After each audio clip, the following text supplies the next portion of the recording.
Hey guys, I'm Kel Williamson, and thanks so much for watching.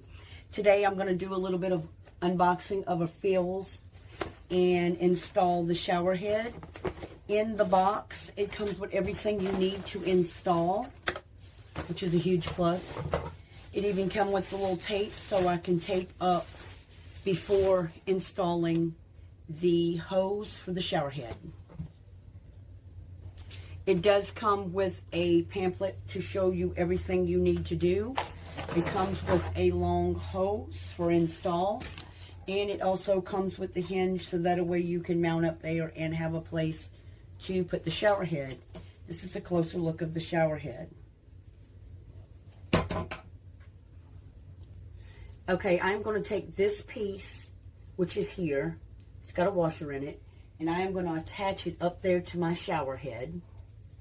Okay, now that I have that installed, I am going to take the end of the hose with one of the washers, and I am going to attach it to the top up there, so that way I can feed it through and have it to where the shower head is hung up, maybe, in its placement up there, if that makes sense.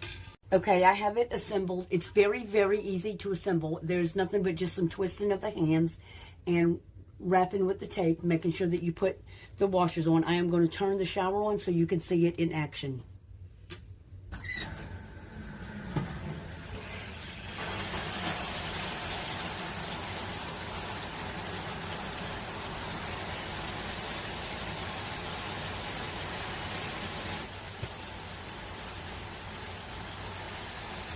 There's one more feature on this shower head that I wanted to show you guys.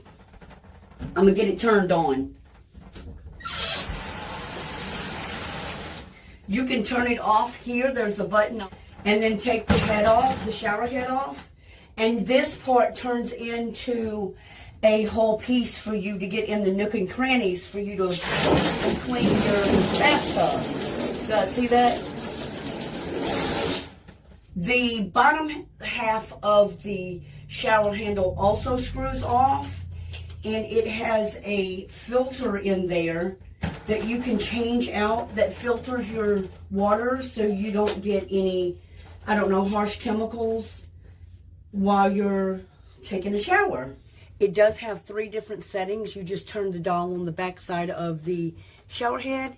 It's very easy to assemble and put together. I highly recommend. And that's going to do it for me, guys.